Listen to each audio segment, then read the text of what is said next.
durante todo o projeto, sempre ficava repetindo isso. De repente ele dizia: ó pessoal, mas não esqueçam, 2 consultas pelo SUS, o médico foi urinado no banheiro da rodoviária. Todo mundo ria disso.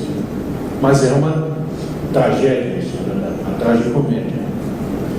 E a pressão interna também, por aceleração da consulta, ela tem a ver com o fato de que o médico, desanimando, ele começa a querer se ver livre do paciente. Então ele rapidamente quer terminar e ir embora. Né? Os alunos também trazem, dos atendimentos que eles acompanham, né? Os médicos dizerem assim: agora eu tenho que ir lá para aquele ambulatório lá, terrível, né? Tenho que atender aquela tigada. Quer dizer, é uma pena, né? Aquela pessoa que estudou, se dedicou para essa área de conhecimento e agora ele está nessa situação. Tá?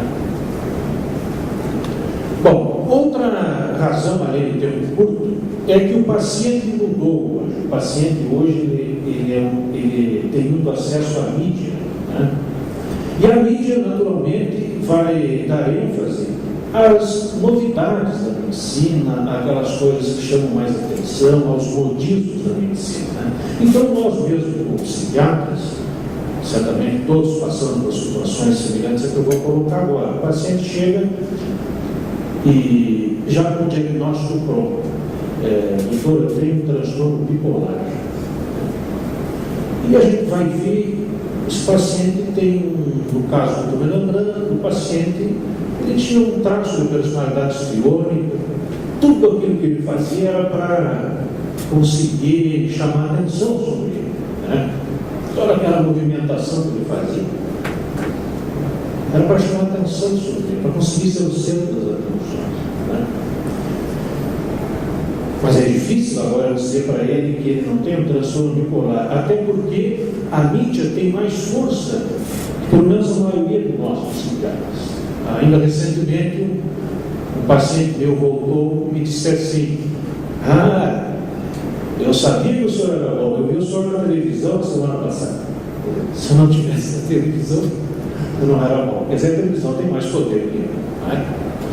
E ele chega pela mídia querendo, por exemplo, voltando a um exemplo assim de bipolaridade, ele chega querendo um tratamento mais moderno. Se eu digo para ele: olha, no seu caso, o carbolítio ainda é a melhor indicação, eu já digo ainda. E ele vai dizer: mas doutor, agora temos os psicóticos atípicos. Quer dizer, o senhor, ele fica achando, ele não diz, ele fica achando que eu não sou atualizado. Aí, e é difícil para mim explicar para ele, né, isso. Até porque, você sabe, a propaganda dos remédios, e nos Estados Unidos, então, no metrô de Nova York, tem propaganda lá de antidepressivo. Então, o cara vê aqui, chega lá e quer aquele antidepressivo. Né? E alguns, realmente, até bem informados, já questionam a gente dentro de fatos reais. Por exemplo: doutor, o senhor vai me dar essa dose de medicamento, mas como é que o senhor sabe que eu não sou um metabolizador rápido? Eu não sei mesmo se o senhor é um metabolizador rápido. Tem que lidar com essas questões. Bom, outro fator que tem a ver com a perda da autonomia foi o que a doutora Gilda colocou aqui. Ela colocou para nós que o interesse da ciência e o interesse da medicina nem sempre combinam. Né? Nós, como médicos, nós temos que tratar. Né? A ciência tem que investigar e descobrir. Claro que a medicina baseada em evidência científica é bem vista por todos nós. Todos que estamos no Congresso, trabalhamos com ela e gostamos dela. Tá? Mas nem sempre a medicina baseada em evidência científica nos ajuda no nosso consultório. Por exemplo, os algoritmos, as diretrizes, os guias de tratamento, eles nos ajudam, mas também nos atrapalham. Nos Estados Unidos também, é comum, num processo contra o médico, o advogado apresentar a diretriz, o guia de tratamento da Associação Psiquiátrica Americana, né, como padrão, e se o médico não fez bem, como diz aquela diretriz, o médico já é culpado. Né? E eu tenho um amigo advogado, por exemplo, que gosta de colecionar essas guias da Associação Médica Brasileira, tantos que tem aí, né? Caso ele necessite usar para os processos contra os médicos. Né? E nós ficamos com uma dificuldade de nos defender. Né? Como é que eu vou dizer que a conduta minha é correta? Quem sou eu perto da Associação Psiquiátrica Americana? Tá? Eu não sou ninguém. O juiz, evidentemente, lógico, se fosse juiz também ia ser baseado na Associação Psiquiátrica Americana e não no Dr. Jorge Salton. Né? Óbvio. Bom, então, o que nós temos de mais valioso, na verdade, é a nossa experiência médica. Porque, quer queira, quer não, é isso que nós vamos agarrar, é a nossa experiência de vida, é nela que nós vamos recorrer. Né? Mas, muitas vezes, nós não podemos recorrer a ela exatamente pelo choque com as diretrizes, com os guias, com a medicina baseada em evidência científica. Isso está nos levando, então, a nós nos tornarmos, assim, autofóbicos, com medo. Eu tenho medo de falar das minhas experiências, né? Inclusive nos próprios congressos, né? É um pouco difícil para a gente chegar e falar, olha, eu trabalho assim.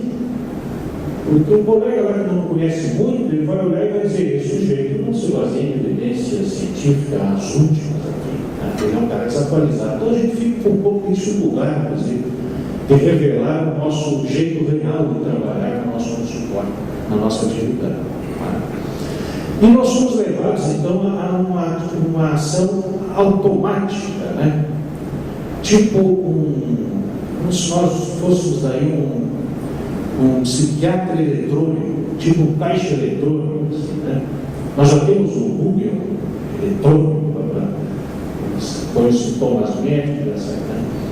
Então, há uma pressão nesse sentido. Né? Bom,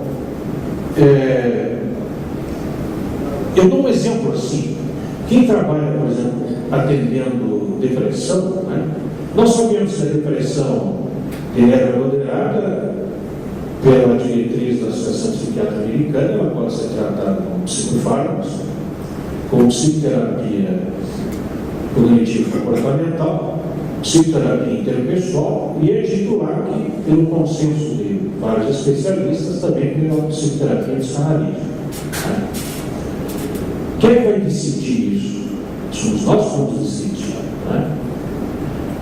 Poucas vezes é o paciente que fala a solução, na maioria das vezes somos nós que fazemos a solução. E eu vou adiante ainda. Se alguém de nós já trabalhou com mais de uma técnica, eu até vou colocar como exemplo, né? Eu trabalhei muitos anos com psicoterapia psicanalítica, depois com psicoterapia cognitivo comportamental, também coisas ligadas, com psicoterapia interpessoal, né? E com psicofármacos.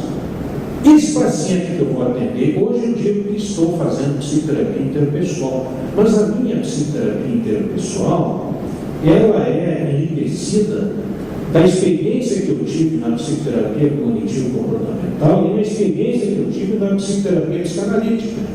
Né? Então, que psicoterapia é essa? Vai dizer um outro colega, né? Como é que eu vou dizer